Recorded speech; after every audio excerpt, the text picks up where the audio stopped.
So, welcome to Thrive, the Agency Scaler podcast. Today, we're talking about social success, and I've got Carrie Kerpen here. Carrie and I actually met at the Million Dollar Women's Summit in New York City a while ago. And for those of you who don't know, Carrie is a digital media thought leader for sure. She's a keynote speaker. She hosts the amazing podcast, All the Social Ladies. She actually just authored a book called Work It, Secrets for Success from the Boldest Women in Business. And she's obviously the CEO of Likeable Media. So Carrie, thank you so much for being on the show today. Thank you so much for having me. I was very excited to be here. Well, so you and I met at this great summit where there were about 200 women who were aspiring to kind of cross that $1 million mark or had already done so. Yeah. And one of the things that when I reached out to you afterwards that I really loved was that you brought your daughter with you. And she's I like did. 13? You know what? She's 10. My she's oldest, 10. Okay. doesn't she look like She does. Okay, She she's looks 10, older. but she's like a woman. It's a very strange phenomenon, and I don't know what to do with it. That's a whole other conversation. Okay. But she looks like 15 years old. Yeah. She's 10. Yeah. But yeah, she's 10.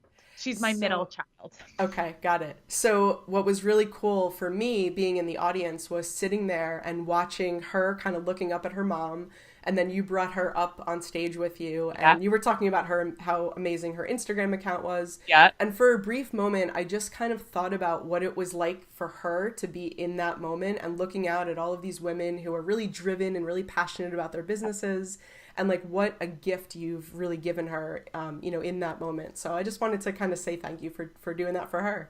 Thank you. It was interesting. Kids are all different. And that particular daughter, Kate, is really interested in this sort of stuff and the kind of movement that we are all working towards together as women. Mm-hmm. And so she really loved it. She loved even the panel before my speech. And then when she got to see me speak, there really was something very special about that because they don't often get that experience. So it was wonderful to have her there and have her see what women can really do, especially when we support one another. Right. So let's dive into this a little bit. We're talking about social success today. And, there are so many different types of agencies in the creative, media, and tech spaces that don't necessarily focus on social as a service like you do at Likeable. Yeah. So to me, they're kind of like in the category of any other brand or client. So what I want to start off with was at a high level, what do they need to really understand in terms of content responsibility? Yep.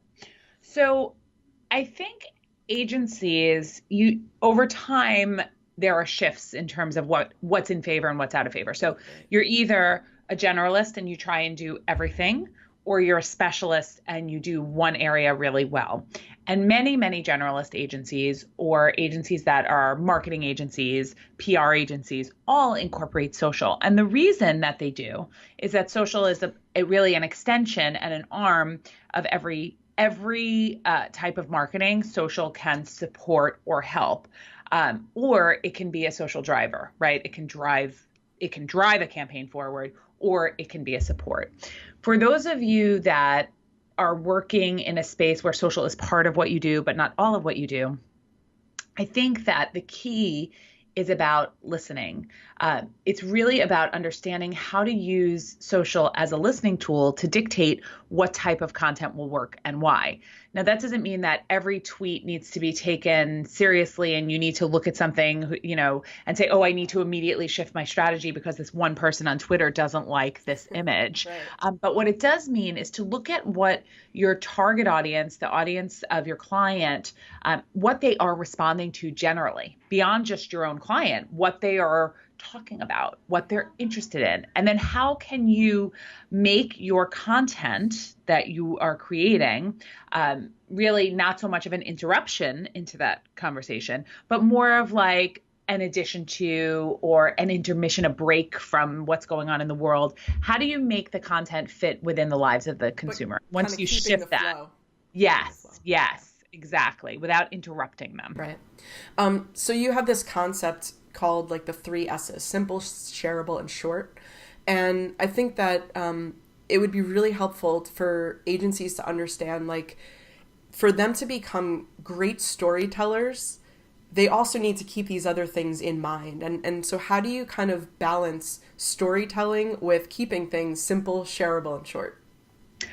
Well, I think if you get good at social, you are able to say things in very few words, or use a picture that tells multiple stories within one image. Or if you're using video, keeping something really short. The key is to learn how to edit how to edit your own greatness. We all have this great idea and we're like, okay, we're going to tell this story and it's going to be long and all of these things. And then you have to really remember, cut it, then cut it again, then cut it again, to get to the space of simplicity. Right.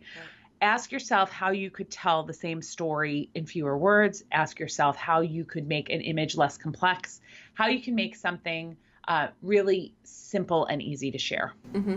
Okay. Now, when you work with any brand or business or client at Likeable, how do you determine which platforms you're going to sort of invest resources in terms of content creation and ad spend and all those things? I know it's not formulaic, but how do you approach that at Likeable?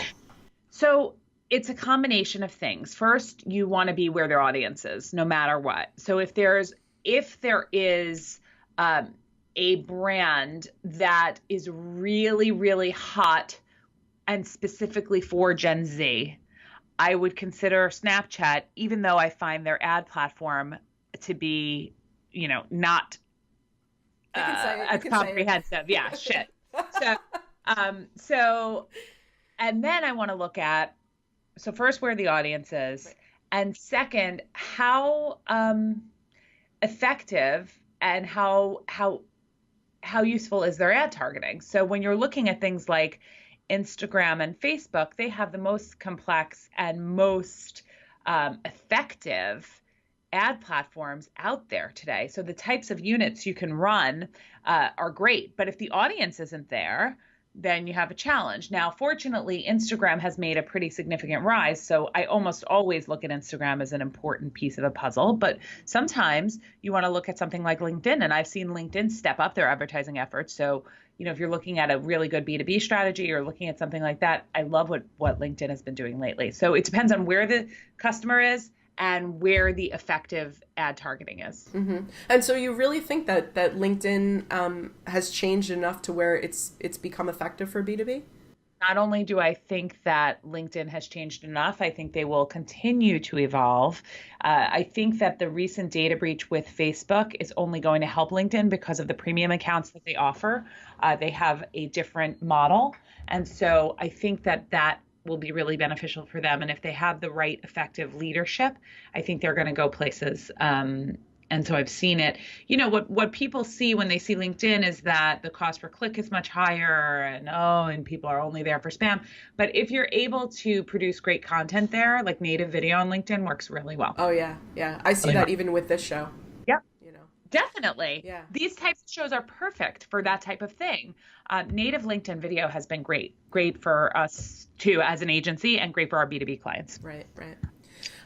So my, sort of personal favorite aspect of social has always been active listening. I think I'm a pretty good active listener. Yeah. So I know that active listening, sort of back to what you started off saying in the beginning, that can help you learn a lot about the customer personas, the buyer personas, that really comprise your audience as a brand or as a client, right? So are there specific types or categories of insights that you can talk to? What can you glean from these different active listening tools? I think that what I can learn from active listening, when I'm actively listening in the areas and categories that I look for. Okay. Just wanted to make sure I was actively listening to get there. Okay. So I look for first, what's really interesting to them in the moment. So I'll look at what's trending. It doesn't mean, by the way, that every brand should hop on what's trending. I just want to know what's interesting to them and why. I also want to know what brands in that space, it doesn't have to be a competitive brand, just in the space marketing to that same world, what brands are doing really well and why, what they're saying, and how people are reacting to them. I also want to look at language. I want to see when they're speaking, how they're speaking. How are they not only interacting with each other, but interacting with brands? And then really, I want to look at just overall behavior patterns. I want to see what type of things that they're doing. Are they working? Are they playing a particular game a lot? Are they talking about a show that's really interesting to them? How are they consuming media? I want to see what a day in their life is like. Mm-hmm. And I think with active listening on social, you can really get that. Right. And so from the standpoint of a brand kind of listening to their own audience, and maybe the audience is complaining about some bug or some feature, if it's a piece of software, or if it's a product, maybe they're talking about the fact that if it's like a food and beverage product and like, oh, I wish I had a peanut butter flavor of this, like that kind of thing. Do you feel like that's a great way to inform like new product development or new features or things like that? Yes, I think it's one element. So I think that with social, you have the opportunity to ask your community anything. Right. And I think that you should ask your community, what are they interested in? What new flavors? What would they like to see? And then remember that, the internet is a place where people feel free to say all kinds of things too. Right. So you have to balance it. Yeah, you gotta really weigh all the conversation. That's why I say, like, you don't have to take every single tweet, every single comment literally, but you do need to take it kind of seriously. Right. You need to weigh it and see if it's important or not, and then how you can incorporate that into your strategy. Right. You have to look for themes. Right. And then just distill that information down and see, like, basically put it through a filter, like what's most important. Got it. Exactly. Okay, that's great. So we're starting to wrap up, but I'd love to kind of leave our agency leaders who are listening and watching this with like your top 3 tips about how to sort of learn more about their own brand, learn more about their competitors, maybe testing different formats. Like what are the top 3 things that you would say to another agency owner when it comes to doing social successfully? The top 3 things I would say to agency owners when doing social successfully. One, their own company. For an agency? Yeah. Great. Okay. First of all, look at who is doing it well. So look at people who inspire you and have like a golden arch of like golden arch McDonald's. Have somebody who's like the mecca of marketing. Watch what they do, and then don't do exactly that. Right. Take it and use it to inspire your own path. Okay, let it inspire you, but not define you. So I look all the time at what great people are doing. I'm constantly impressed, even though I'm nothing like him, by what Gary Vaynerchuk and VaynerMedia has been doing. Mm-hmm. I would never execute their strategy, but it often inspires me to go in a different direction. Sometimes I look at something, I say, okay, that's not what I would want to do. I'm going to try something this way. The second thing I would say is to always be innovating around how you market social. Social media is an always on thing. You're producing lots and lots of content. And in order to make that profitable in your organization, you really have to think about how to create systems to make that work. So don't just relegate social to like 1 or 2 employees in the office that are off in a corner and probably just out of school. Like really, if you're going to offer it, take it seriously. And then I would say, don't underestimate the importance of establishing content pillars, really for each client understanding what's their lane, what's kind of not in their lane, and sort of sticking to that within, there's certainly little areas where you can play, but really try and make sure that you're defining like, this is where we go and this is where we don't. And it will help you create content faster, and just really not only faster, but just have it be more appropriate. Avoid misses that you can have when you're not fully dedicated to the craft. And read what great brands are doing, read about new things that are happening with Facebook or new things that are happening with any of the networks. Lots of reading. Yeah. Going back to the second tip that you had, not using like your summer intern for your social. I can't tell you how many agencies I come across that are like, well, our secretary could do it, or our receptionist, or our summer intern.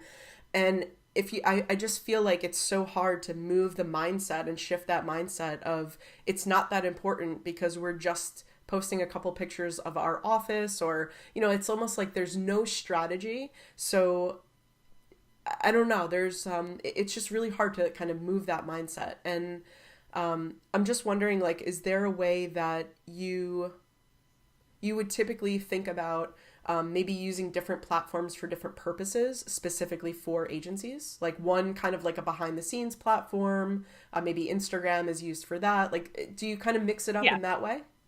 Yes. So they're all platforms are cross-functional in terms of how we use them, but you'll see on Instagram there's much more kind of talent and culture stuff. Right. Excuse me, behind the scenes, what it's like at Likeable.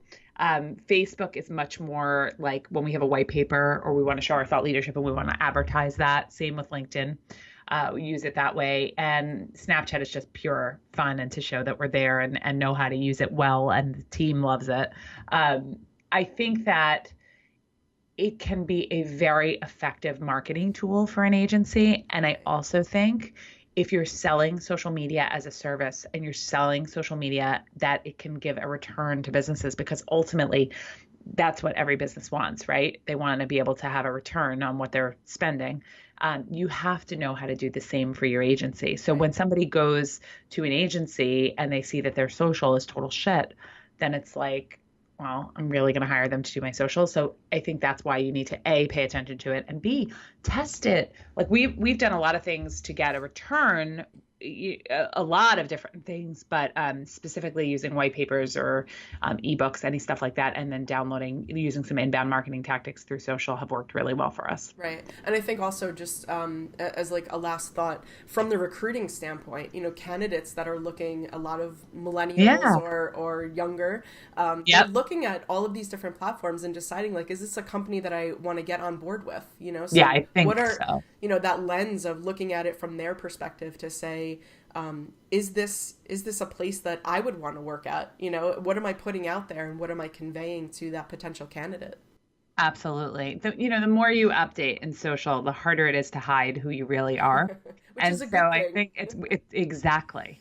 So I like our team to update a lot and play. This is an area when you're marketing for an agency, you can really play. Right. It's not like you're a brand that people are searching all the time, waiting for the next crisis to happen. You can just be and play and showcase and document your goings on at the agency. One of the reasons people love to work at agencies is the culture, is the feeling of Right. this kind of fast-paced, cool environment. And I think for us, using social as an opportunity to showcase that is really fabulous. Yeah. Awesome. Carrie, thank you so much for being here. I really You are so appreciate it. You're welcome. awesome. Yay, you are too. It's a mutual love fest. All right. Have a great All day. right. Thanks, love.